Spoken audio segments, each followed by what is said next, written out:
fellow ag nerds. Thank you so much for downloading this episode of the Future of Agriculture podcast. My name is Tim Hamrich, and every week I get to sit down with the farmers, the founders, the innovators, the investors, the people shaping the future of agriculture. Some of my most popular episodes in 2020 were those that I actually brought on Janette Barnard to guest co-host and conduct the interviews. I don't know exactly what that says about me, but I'm not going to dwell on that. I'm going to just dive right in with another one. We're bringing Janette back on the show.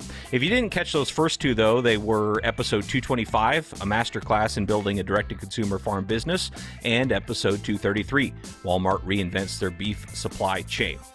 So, as many of you have heard me say on those episodes, if you've listened, Janette is not only a friend, but also my go-to resource on everything that's happening with animal agriculture.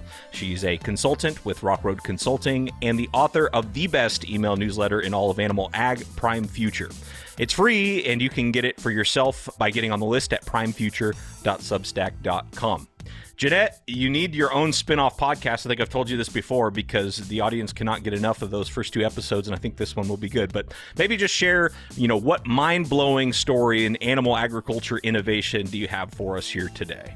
This is a fun one because it's a category of technology that I've heard about before, heard of a couple of companies. I've kind of rolled my eyes at the concept thinking it was technology in search of a problem. But when I heard the founder of Vence, when I heard Frank Wooten, the founder, describe the use case and the value proposition and the impact of a virtual fencing product for cattle ranchers, something clicked for me in terms of seeing the potential of what this type of technology could do. So today's interview is with Frank Wooten, the founder of Vence, which is a virtual fence product for the cattle industry. And so this is really interesting when you think about it in the context of the opportunities that it opens up for cattle ranchers. First of all, there's not a lot of technology that's coming that's specifically targeted at large cattle producers. And so it's interesting from that angle, but more importantly is about the problems that it could be solving for these producers, the optionality it can give them. Really, this is an enabling technology for producers on a number of levels. So this interview with Frank, it was fun for me because Frank does a really good job articulating the value proposition of the technology and how it can make an impact for their customer base. Awesome.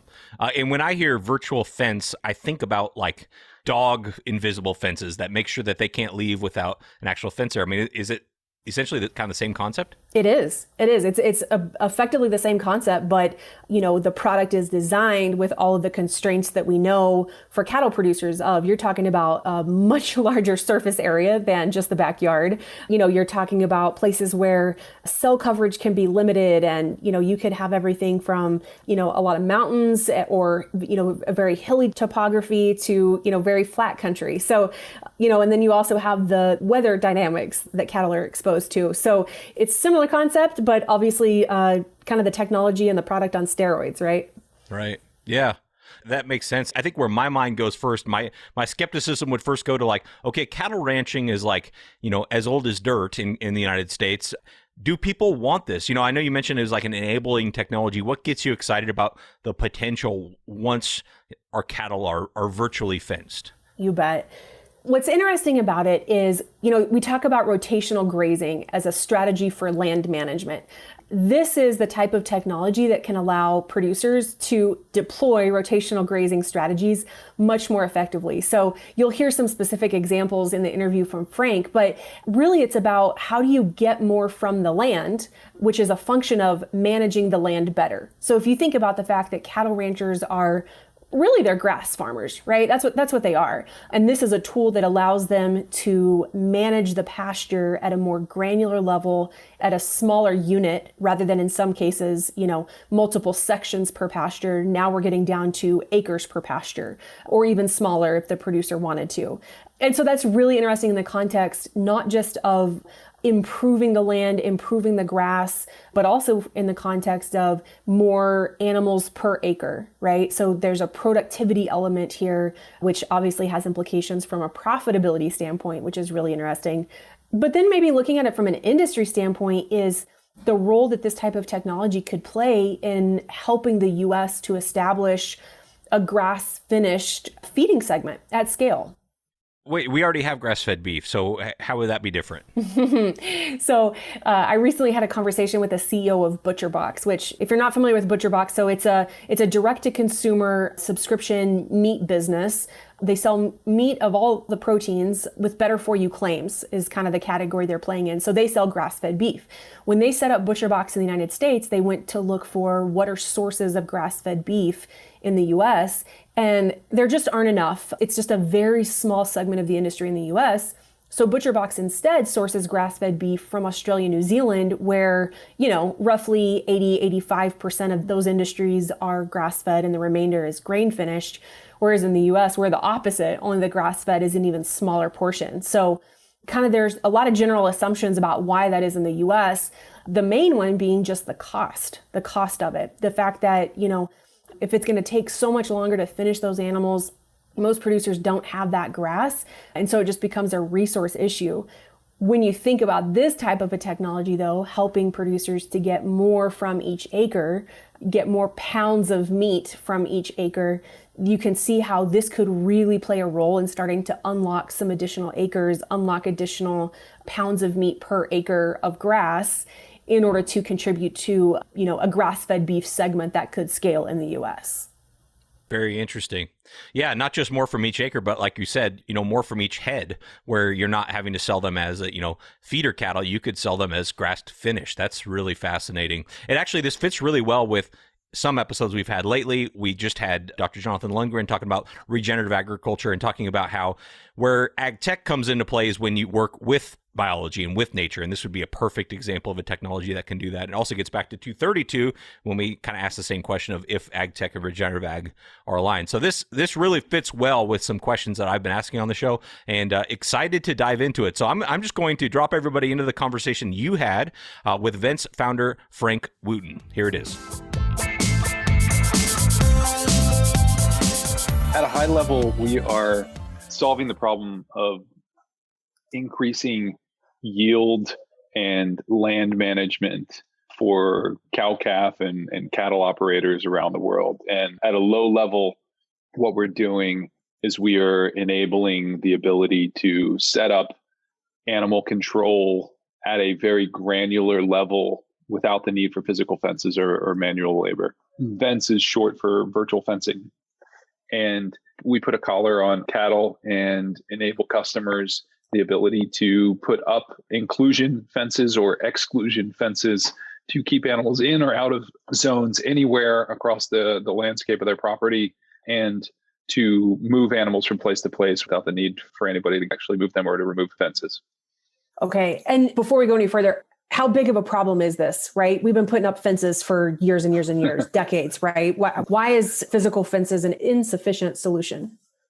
It's not that physical fences are an insufficient solution. It's that they are a static solution to a dynamic problem, right? The land changes seasonally. The land changes annually.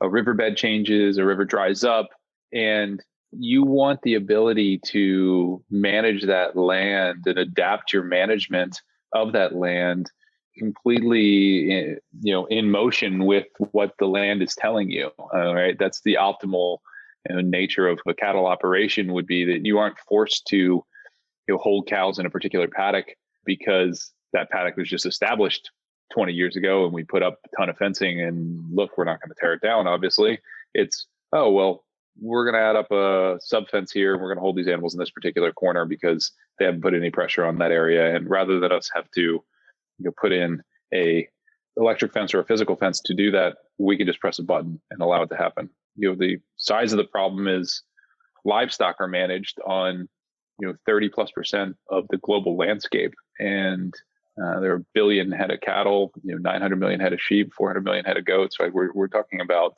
there are more livestock on the planet than there are cars on the road. So it's quite a significant undertaking. Absolutely. So maybe tell us a little bit more about the solution itself. So you mentioned the collar. I'm guessing this is a bit of a hardware, bit of a software play. Tell us, what are all the components of the Vence offering, and specifically, how does it work?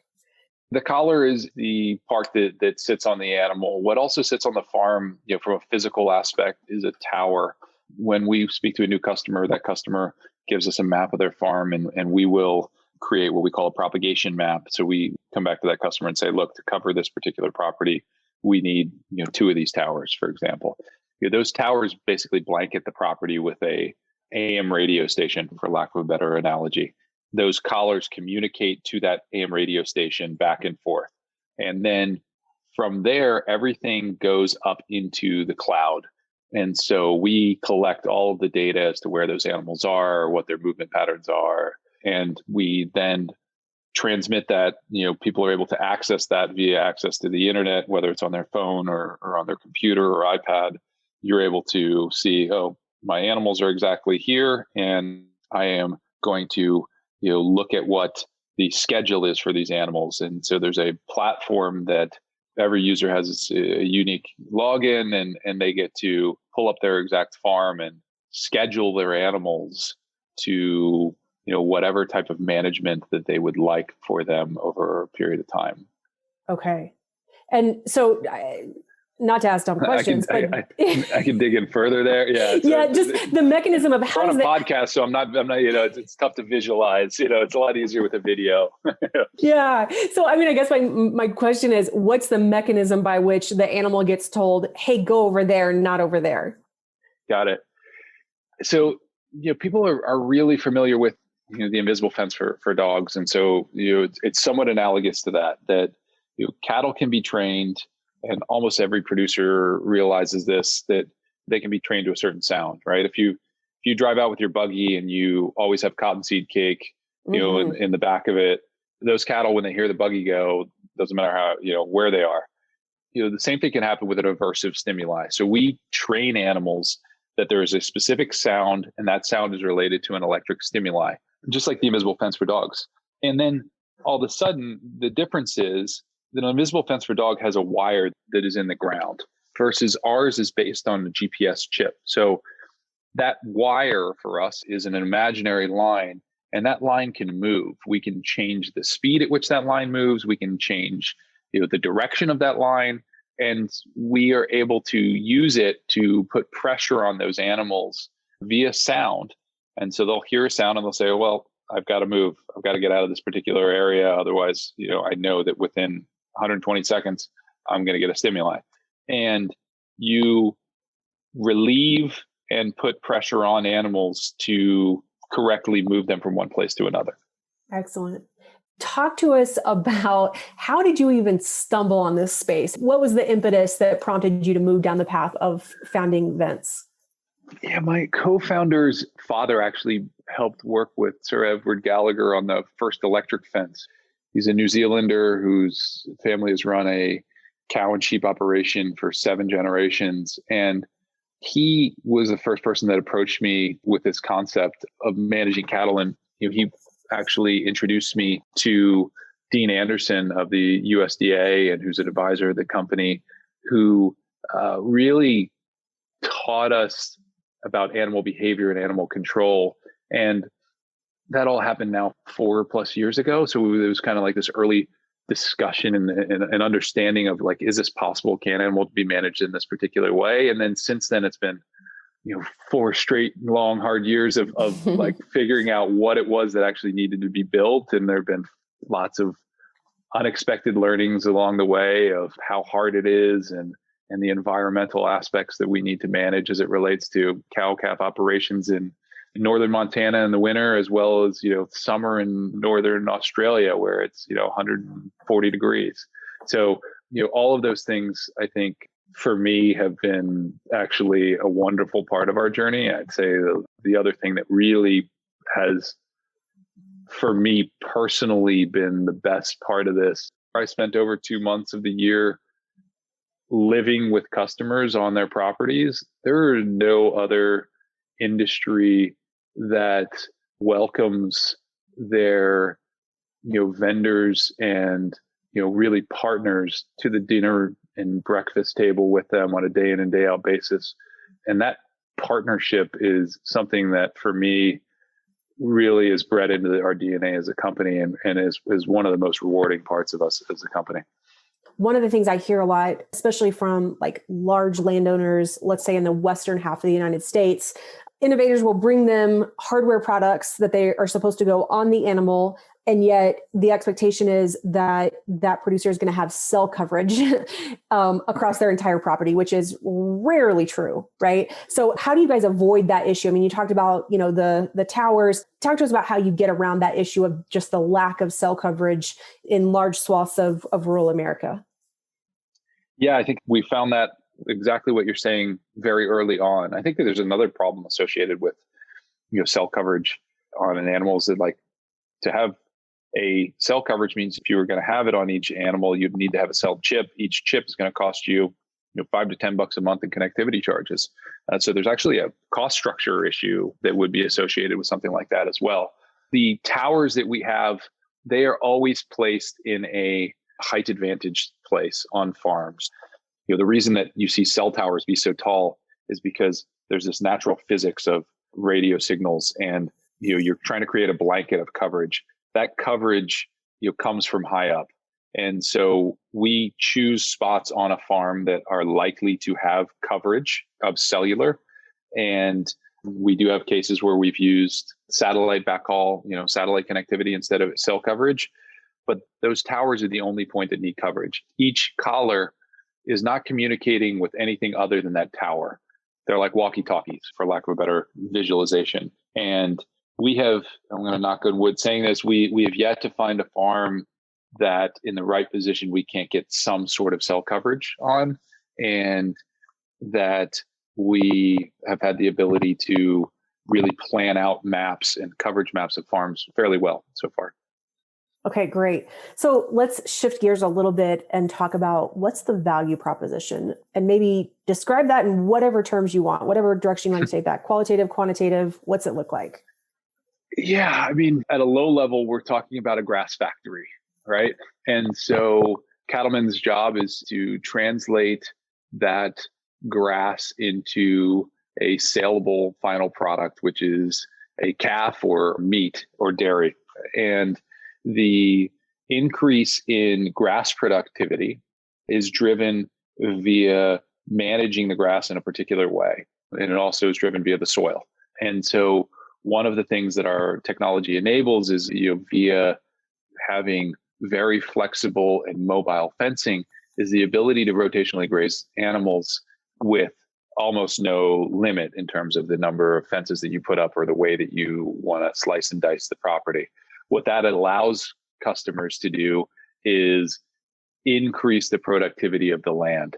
And so what we're talking about is creating a feed bank, to either have more animals on that property or to have extra feed, come dormant season, rather than that producer having to bring in external sources of feed to support his animals through the winter. The other bucket that we sit in, quite squarely is just animal management and control, right? Fencing and fencing maintenance. While people don't necessarily always itemize it as all of the costs associated with it, it is a significant percentage of producers' time that they spend and labor that they hire is spent either maintaining or building new fencing. And we eliminate that as a work stream on the farm.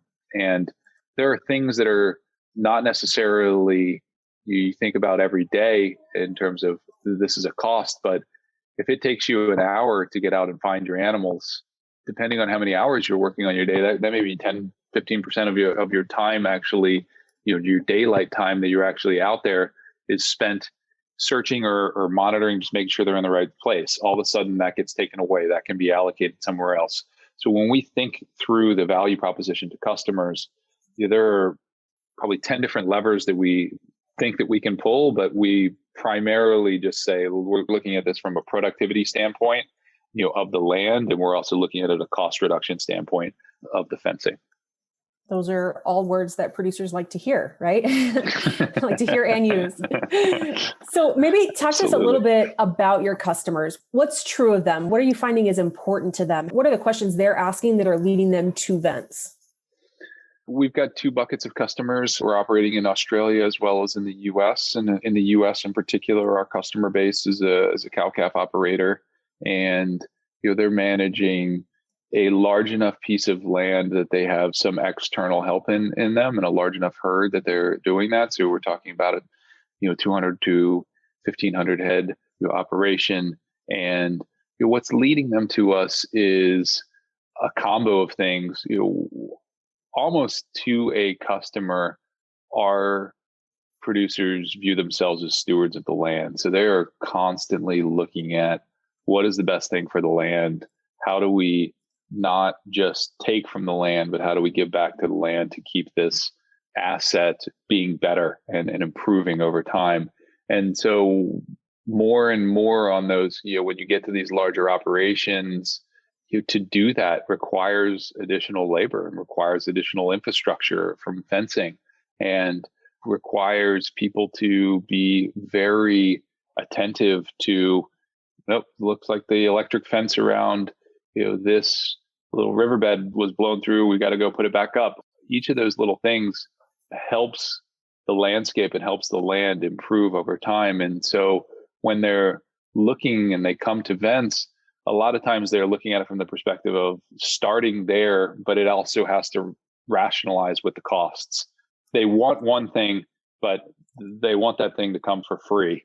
And so we spend a lot of time making sure that we understand exactly what the cost structure looks like for our customers, and making sure that we are giving them something that is materially better than what they have currently, and that it is cost justified. Right. So maybe just linking that concept then back to what you were just describing in the value proposition of increasing the productivity of the land. So, there are places where we're talking a lot of acres per animal, right? In order to support that animal. Give us just a sense of the magnitude of how much a producer can improve the productivity of the land by using Vence, by increasing rotational grazing. Are we going from 1 to 10 animals per unit? Are we going from 1 to 100, 1 to 5? What does that look like? What could that look like from your perspective? Yeah, I mean, as any producer listening will know right off the bat, right? Like Mother Nature's not like, some software platform. She takes her time, and, each year is a little bit different. And when we look at productivity increases, a good example was like we had a customer, he had owned his property for 50 years and had put up over those 50 years the equivalent of 30-ish miles of fencing to subdivide the property from 4 paddocks into about 30 pastures.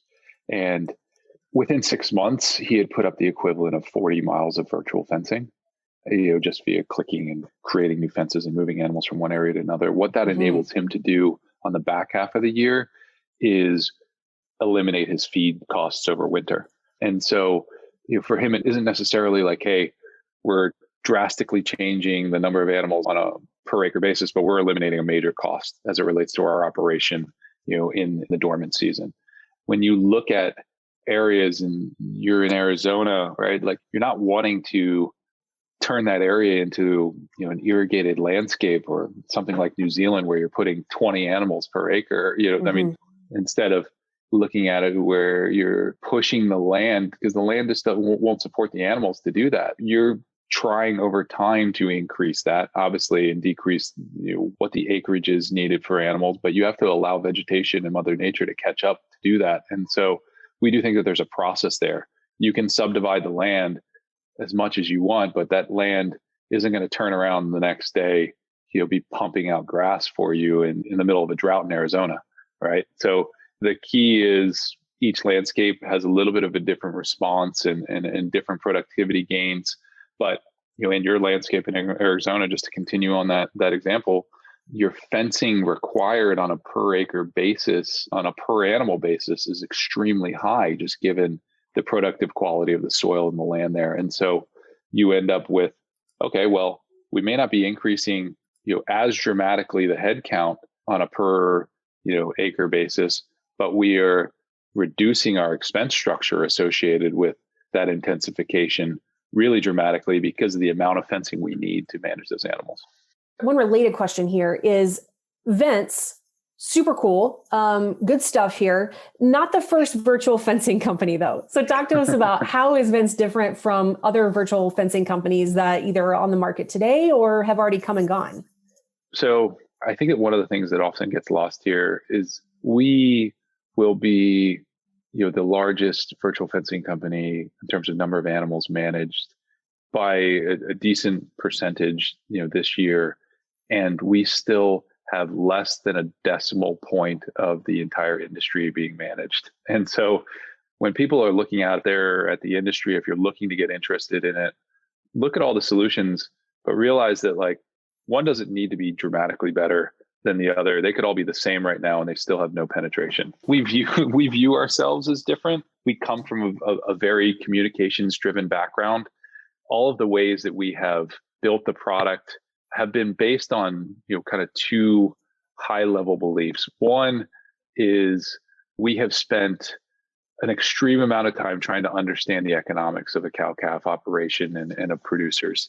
And that has driven us to make a ton of decisions at the product level that are focused on keeping costs down and focused on making sure that we enable our customers to get the return on the product.